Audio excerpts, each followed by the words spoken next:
So, the movie kicks off with this old guy and his grandson heading out to buy a blue bicycle. When they got to the shop, the seller told them that they were out of the blue bikes and only got a red one. Not the answer they were hoping for. The seller promised the old man to come back later and that he would have the blue bike ready by then. Turns out, this seller wasn't playing by the rules. As soon as the old man left, he called up his crew and arranged for them to steal a blue bike from a schoolyard. The next day, the owner of that bike, a girl named Mathilda, was seen.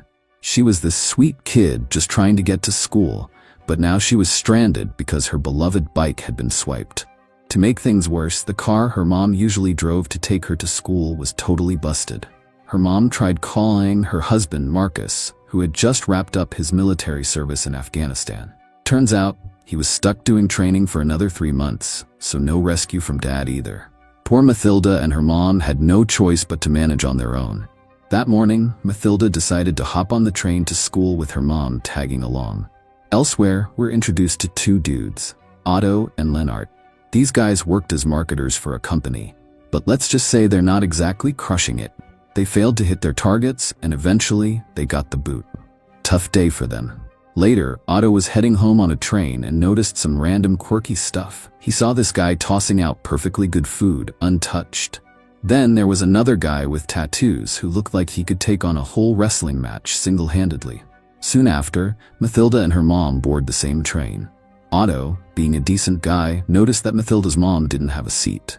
So, he did the gentlemanly thing and offered her his spot. Everything seemed fine until disaster happened. Out of nowhere, an explosion wrecked the train, leaving it in total shambles. Tragically, Mathilda's mom and everyone seated around her didn't make it out alive. Otto, who was lucky enough to escape with just some minor injuries, was shaken but alive. As he was about to leave for home, he spotted Mathilda, frozen in shock and grief over her mom's death. Meanwhile, Marcus, back at the base, got the gut-wrenching news from his superior that his wife was among the victims of a catastrophic train accident. Marcus was immediately sent home on leave. Marcus returned to his daughter Mathilda, and the reunion was anything but joyful. He was drowning in guilt, blaming himself for being too caught up in work to protect his family. Determined to see his wife one last time, Marcus headed to the hospital to identify her body. The doctor warned him against it, saying it could mess him up emotionally, but Marcus insisted. It was something he felt he had to do. Meanwhile, back at Otto's place, he was watching the news about the train explosion. That was when things took a turn. One of the casualties mentioned on the news was a gangster boss. This rang a bell for Otto because he recognized the guy. He was supposed to be a key witness, ready to spill the beans on the leader of the infamous Riders of Justice motorbike gang. Otto's brain started working, and he was convinced that the train explosion wasn't some random accident. It was an elaborate assassination. He headed straight to the police and spilled everything he knew, including how he noticed that one man leaving the train before the explosion and another throwing away untouched food. But of course, the cops didn't take him seriously. Without hard evidence, his claims about the Riders of Justice didn't hold water. To them, he was just some guy with a wild imagination.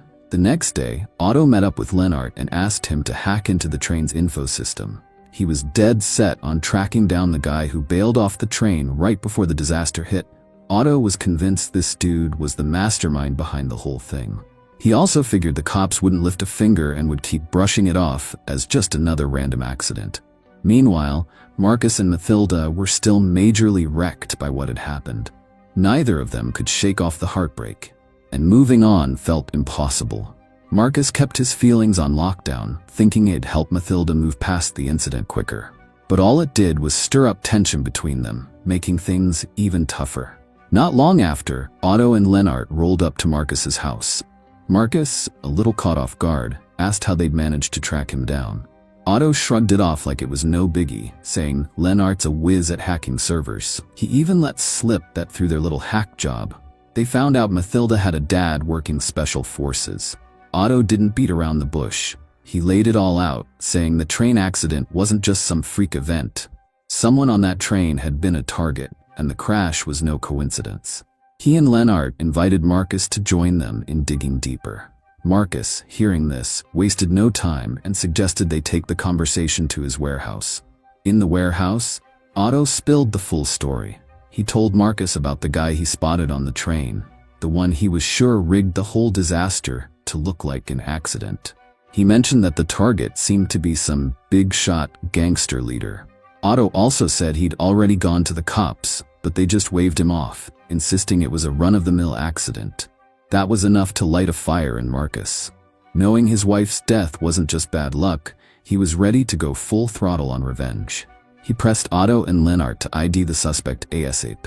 All they had to work with was a grainy CCTV photo, no name, no other details. So they decided to hit up a buddy of theirs who could run some fancy facial recognition software. The next day, Otto and Lennart met their tech genius pal, Emmenthaler. He tried matching the photo with data on his computer, but no dice. It just wasn't clicking. Lennart, getting restless, told him to dial down the accuracy level to 95% to speed things up. Emmenthaler wasn't too keen, saying the standard was 99%, and lowering it might pull up the wrong people. But Lennart wasn't having it. He pushed Emmenthaler to just do it. Eventually, Emmenthaler caved, and it worked. They found their guy. Turns out, it was the younger brother of the Riders of Justice gang's leader. With this new intel, Otto became even more sure that the train explosion was a gang hit aimed at taking out the rival boss. Meanwhile, Marcus was losing his cool at home. It was late, and Mathilda hadn't shown up yet. When she finally walked in, Marcus found out she'd been hanging out with her boyfriend. Marcus told her to get inside ASAP, but her boyfriend, some kid named Sirius, had the nerve to run his mouth. Marcus wasn't about to let that slide. He turned around and slapped the kid right there. Mathilda went off on him for it and stormed off in a rage. Marcus could only apologize to her after the dust settled. The next morning, while Mathilda was getting ready for school, Marcus told her to bring her boyfriend over later so he could properly apologize. Not long after, Otto and his crew showed up at the house. They shared the ID of the guy behind the train disaster. Without wasting time, the four of them geared up and headed to the suspect's house. When they got there, Marcus confronted the man, demanding answers about the train incident. But instead of talking, the guy whipped out a gun and told them to back off. As they were about to hop into the car, Marcus suddenly turned around and snapped the man's neck, killing him on the spot.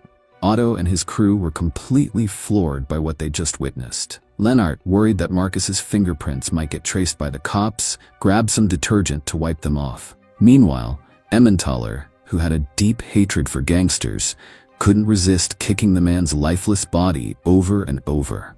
Lennart stepped in, telling him to knock it off, and ordered everyone to wait in the car while he cleaned up the mess. While grabbing the detergent, Lennart stumbled upon a man being held hostage.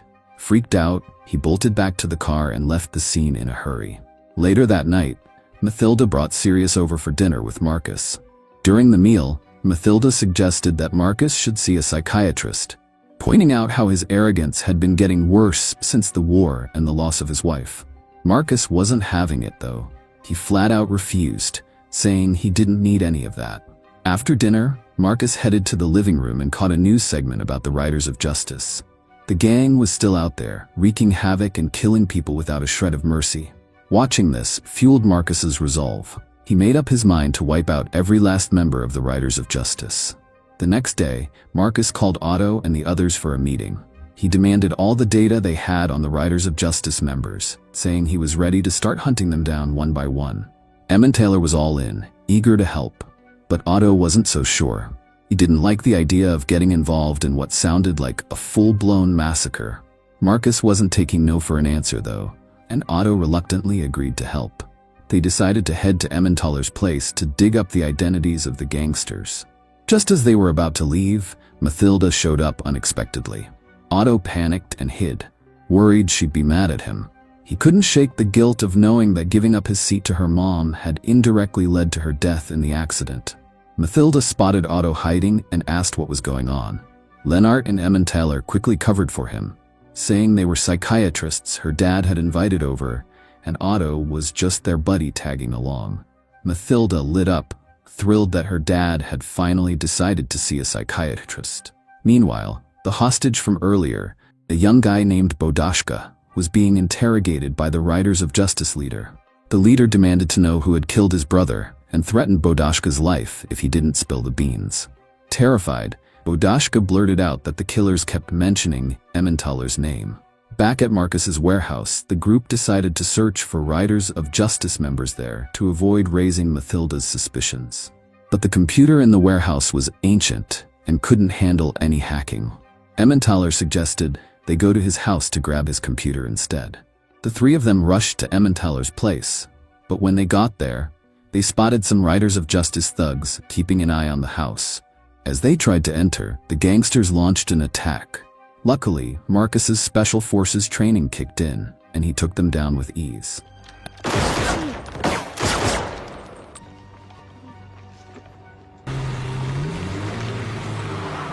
After the fight, they found Bodashka tied up in the gangster's car and decided to rescue him. When they got back to Marcus's house, Marcus told everyone to stay there for the time being. He figured it'd be safer for them to stick together and avoid any more surprise attacks from the gang. Spending so much time under one roof brought the group closer to Mathilda, creating a bond they hadn't expected. The next day, Marcus took charge and taught everyone how to shoot. He wanted them to be ready to defend themselves in case the gangsters decided to strike again. Meanwhile, the leader of Riders of Justice got wind of Emmentaler's connection to Otto and sent his men out to track them down. That night, Otto and Mathilda were hanging out, playing chess. They'd grown pretty close, and Mathilda even snapped a photo with Otto and posted it on her social media. While that was happening, Marcus and Emmentaler managed to hack into the gangster's phone and discovered that some Riders of Justice members were planning a gathering at a bar. Fast forward, Marcus and the crew were already staking out the bar, waiting for their targets. As the gangsters started heading home, Marcus didn't waste any time.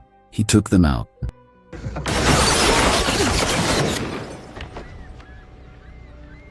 Emmentaler tried to help but couldn't bring himself to finish off one of the targets, so Marcus stepped in and handled it.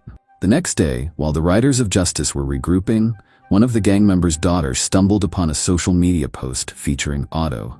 Turns out, Sirius had uploaded it, and the gang member's daughter, who happened to go to the same school as Sirius, spotted it. On the flip side, Lennart decided to ask Bodashka why he'd been held hostage by the Riders of Justice. Bodashka revealed that his mother had sold him to the gang to work as a gigolo. Lennart then asked if Bodashka knew anything about the train accident. Bodashka said that everyone in Denmark knew about it, but he was in Germany with their suspect at the time of the incident. Lennart was floored. It turned out they'd been chasing the wrong guy all along, and the Riders of Justice had nothing to do with the train accident.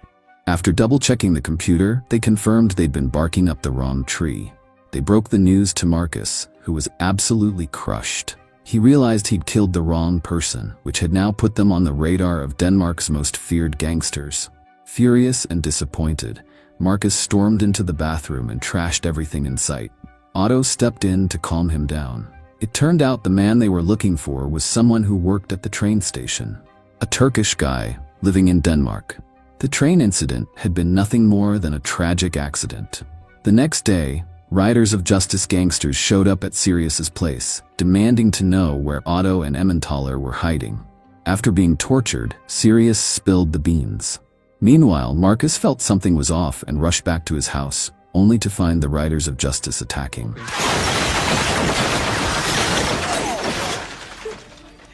He immediately got Mathilda to safety.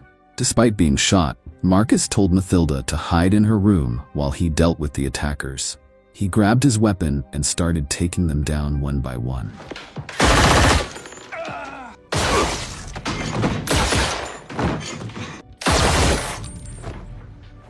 But things took a turn for the worse.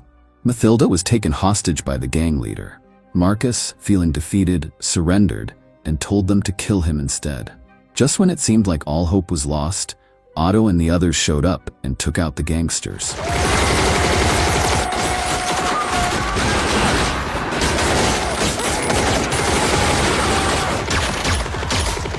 Marcus seized the moment to free himself and fight back.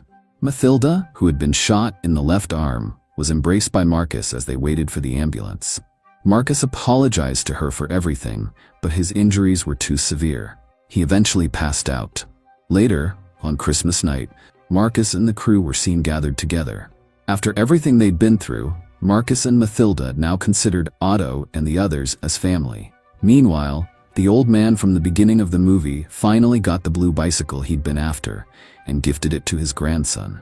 That bicycle, of course, had been Mathilda's, the very thing that set all these events into motion.